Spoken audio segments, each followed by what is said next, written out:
They told him he'd never do it, that a farm boy from a tiny Italian village could never compete with the kings of the automotive world.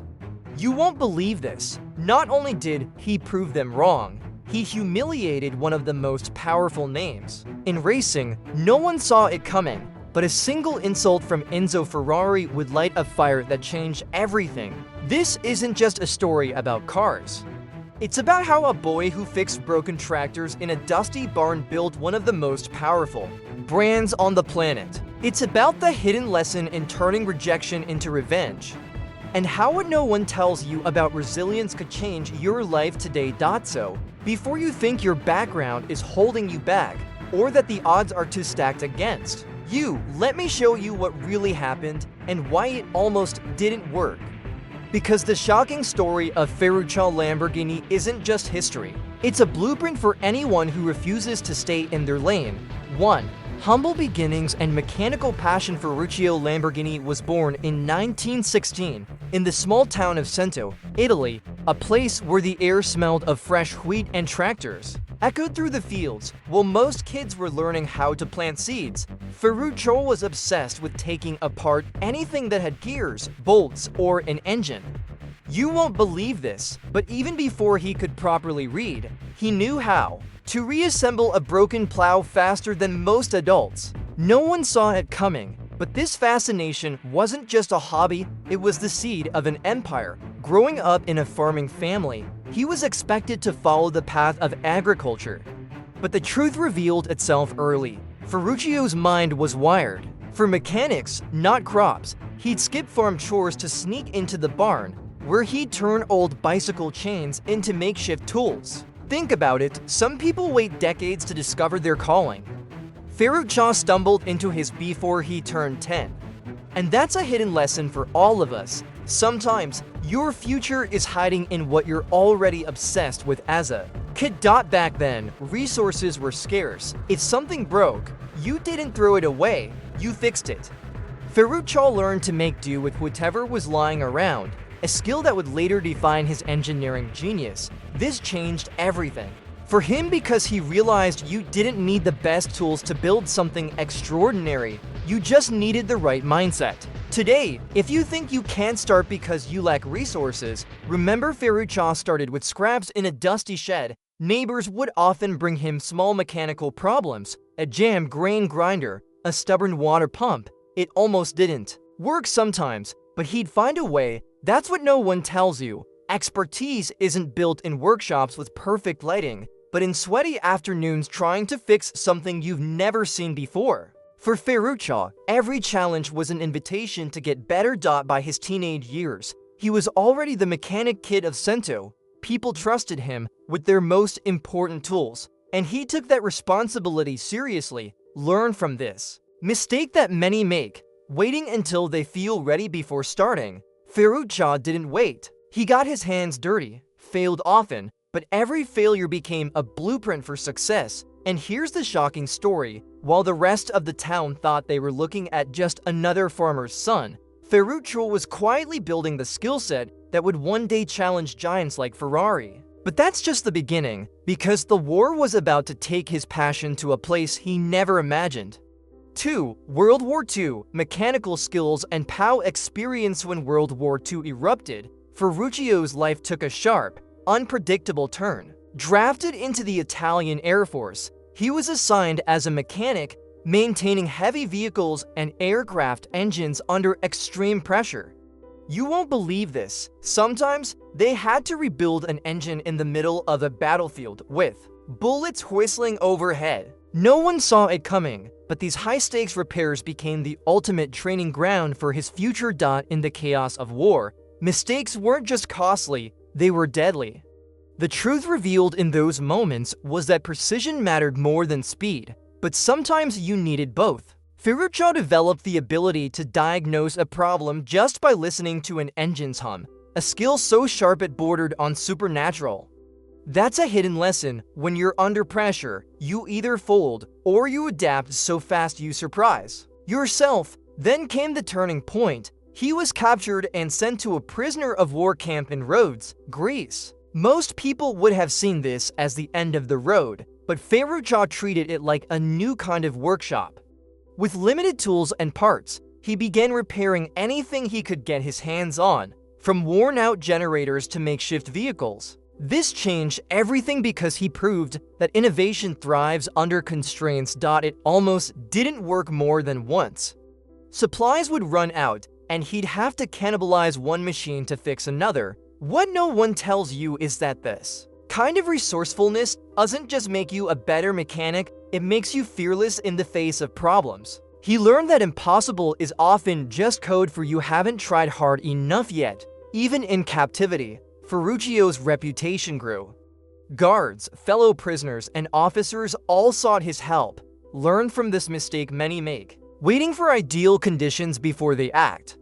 Ferruccio proved that you can move forward even when the world is falling apart around you. If you're waiting for the right time to start your project, remember, Ferruccio's right time came in the middle of a war camp, and the shocking story is, by the time the war ended, he wasn't just a man returning home, he was a master craftsman forged in fire, but peace brought its own kind of challenge, and Ferruccio was about to face a completely different battlefield. 3. Post-war garage and tractor business. When Ferruccio returned to Italy in 1948, the country was a patchwork of ruins and possibilities. You won't believe this. In the middle of a devastated economy, he saw opportunity where most people saw only rubble. No one saw it coming, but the war had sharpened his skills so much that starting his own mechanical workshop felt like the only logical step. It wasn't glamorous, just a small garage in Cento, but it was about to become the engine of his fortune. The truth revealed in those early days was simple. Post-war Italy needed machines to rebuild, and Ferruccio knew exactly how to make them. He began building tractors from surplus military equipment, leftover engines, tank parts, and scrap metal. This wasn't just recycling, it was alchemy, turning the tools of war into the tools of progress. That's a hidden lesson. In business, the raw material for success often comes disguised as yesterday's problems. It almost didn't work at first. Farmers were skeptical. Why buy a tractor from a young mechanic instead of an established brand? But Ferruccio understood something that what no one tells you. Trust isn't given, it's earned. He offered to customize each tractor to the farmer's needs, even modifying the gears to work better in the Italian soil. This changed everything. Word of mouth spread faster than any advertisement.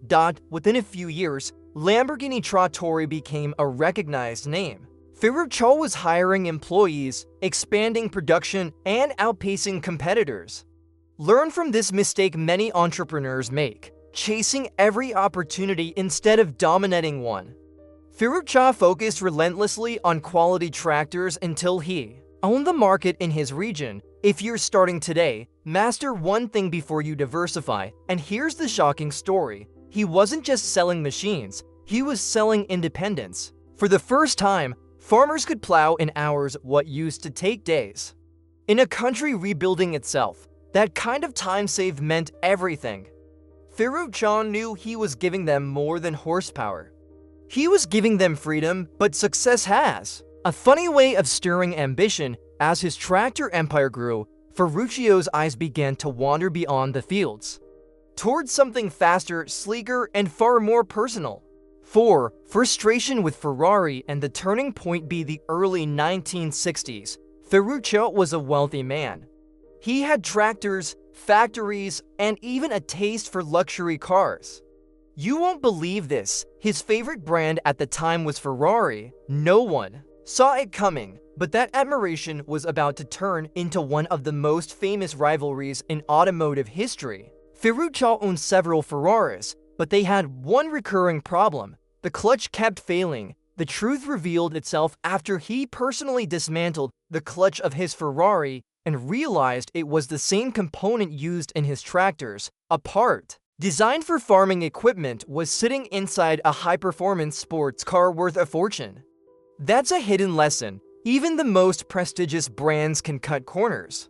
And if you're paying a premium, you deserve premium engineering. Ferruccio decided to meet Enzo Ferrari himself, confident that his feedback would be valuable. It almost didn't work from the moment he stepped into Enzo's office. What no one tells you is that some of the most life-changing moments don't come wrapped in encouragement, they come disguised as insults. Enzo dismissed him coldly, saying, "You may know how to build tractors, but you'll never know how to handle a Ferrari." This changed everything. That one sentence flipped a switch inside Ferruccio. Learn from this mistake many make, underestimating someone because of their background. Ferruccio wasn't offended, he was challenged. And when someone with his ambition gets challenged, they don't walk away. They build something to prove you wrong. The shocking story is that Ferruccio walked out of that meeting with a new mission: to build a car so good it would make Ferrari himself take notice.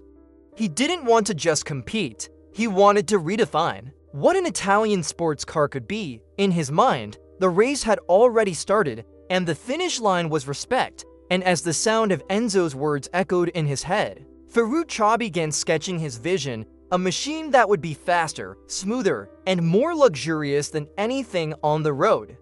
But to bring it to life, he'd need to create an entirely new company.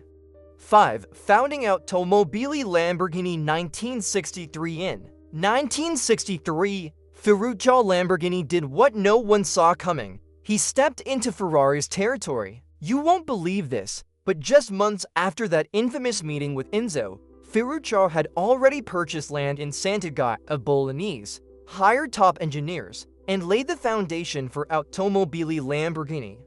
The truth revealed was that he wasn't just building cars. He was building a statement. From day one, he wanted his cars to be different. They had to be smoother than a Ferrari, more comfortable than a Maserati, and as fast as anything else on the road. This changed everything because Ferruccio was designing sports cars for drivers who wanted speed and refinement, something the market didn't fully understand yet. That's a hidden lesson. Sometimes the gap in the market isn't about what's missing, it's about what's mismatched. It almost didn't work. Developing the first prototype, the 350 GT, drained money fast. What no one tells you is that starting from scratch in the car industry is like setting your wallet on fire and hoping a masterpiece rises from the ashes. But Ferruccio knew how to motivate his team. He treated engineers like artisans, giving them freedom to experiment while demanding perfection. When the 350 GT debuted, the automotive world took notice. Critics praised its V12 engine for being both powerful and surprisingly smooth. Learn from this mistake many make, copying competitors instead of outclassing them.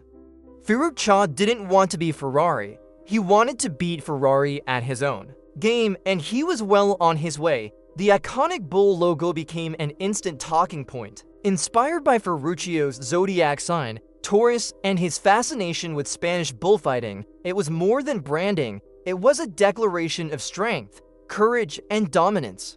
You won't believe this, but even the way the logo faced forward was meant to suggest charging ahead, never backing down. And while the 350 GT was impressive, Ferruccio wasn't interested in stopping at good. The shocking story was that he already had a new project brewing in his mind, one that would change the entire definition of a supercar. 6. Creating iconic supercars and brand legacy. By the mid-1960s, Ferruccio Lamborghini wasn't just competing, he was rewriting the rulebook. You won't believe this, but in 1966, his company unveiled the Miura, a car so groundbreaking that even Enzo Ferrari himself was forced to take notice. No one saw it coming, but the Miura introduced the world to the mid-engine layout in a production road car, changing sports car design forever. The truth revealed was that Ferruccio didn't just want to make cars. He wanted to make history. The Miura's sleek curves and aggressive stance turned heads everywhere. This changed everything for Lamborghini. They weren't just a car manufacturer anymore, they were a cultural icon. That's a hidden lesson. Innovation isn't about being different for the sake of it. It's about creating something so right that it makes the old way feel obsolete. It almost didn't work, though. Some of his own engineers doubted whether such a radical design could even be safe. What no one tells you is that visionaries often face resistance from their own teams. before the world ever sees their work. Ferruccio pushed forward anyway, trusting his instincts. The result? The Miura became the poster car of an entire generation. Then came the Countach in the 1970s, with its scissor doors and futuristic lines, a design so bold it looked like it had been stolen from the future. Learn from this mistake many brands make, resting on a single success. Ferruccio understood that each model had to push the limits again, or the brand would fade into irrelevance, and the shocking story is, every Lamborghini that rolled out of Sant'Agata carried his fingerprints, from the Diablo's raw power to the precise craftsmanship, every stitch of leather. He had built not just cars, but dreams on wheels. You won't believe this, but for many buyers, owning a Lamborghini wasn't about transportation, it was about identity, status, and the thrill of knowing you were driving something built to defy limits. But Ferruccio's restless spirit was never confined to just one road. As his reputation soared, he began setting his sights on new ventures. Ventures far beyond the world of supercars. 7. Beyond cars, expanding the legacy. By the 1970s, Ferruccio Lamborghini had already carved his name into automotive history. You won't believe this. While most people would have stayed in their lane and enjoyed the ride, Ferruccio wasn't wired that way. No one saw it coming, but the man who built some of the fastest cars in the world was now slowing down to make wine. The truth revealed was that his vision for life went far beyond horsepower. In his estate on the shores of Lake Trasimeno, he planted vineyards and started producing fine wines under the Lamborghini label. This changed everything for how people saw him, not just as a mechanical genius, but as a craftsman of experiences. That's a hidden lesson. True legacy isn't about mastering one field. It's about leaving your mark, and many. It almost didn't work. Farming grapes is as unpredictable as designing cars. One bad season and the entire harvest suffers. What no one tells you is that the same patience needed to fine-tune an engine is also needed to nurture a vineyard. Ferruccio brought the same precision and care from the factory floor to the wine cellar. But wine wasn't his only expansion. He ventured into heating systems and hydraulics, turning everyday utilities into high-quality, reliable products. Learn from this mistake many entrepreneurs make. Believing success in one industry automatically translates to another. Ferruccio approached each new venture as if he were starting from scratch, respecting the craft and learning the rules before breaking them. The shocking story is, these ventures weren't just side projects, they were proof that Ferruccio's drive for excellence was unstoppable. You won't believe this, but even outside the car industry, the Lamborghini name began to stand for bold ideas and flawless execution, and while the man himself eventually stepped back from the spotlight, his influence continued to accelerate, shaping industries and inspiring generations. But the most fascinating part, his legacy wasn't just about machines or wine. It was about the mindset that made all of it possible. So now you know the truth revealed behind how a humble farm boy built a name that roars louder than any engine. But here's the real question. What are you doing with the challenges life throws at you? Are you letting rejection park you in the garage, or are you using it as fuel to push further, faster? You won't believe this, but the hidden lesson in Ferruccio's story isn't about cars, it's about mindset. He turned scraps into tractors, insults into innovation, and setbacks into supercars. What no one tells you is that the difference between staying ordinary and becoming unforgettable is often just one bold decision. Maybe your Enzo Ferrari moment is still ahead of you. Maybe it already happened, and you didn't realize it was your green light. Learn from this mistake. Don't let someone else's doubt become your limit. Instead, let it become your ignition. It almost didn't work for Ferruccio, but he refused to let circumstances dictate his outcome. This changed everything, not just for him, but for an entire industry. The shocking story is, his legacy continues to inspire people who've never even sat inside a Lamborghini. So, what's your excuse if a farm boy from Cento could shake the automotive world? Imagine what you could do in your own field. The road is open, but you have to take the wheel if you want to keep learning the untold truths behind the world's most legendary success stories. Hit that subscribe button, turn on the notifications, and join us. Because next time, the story might just be yours.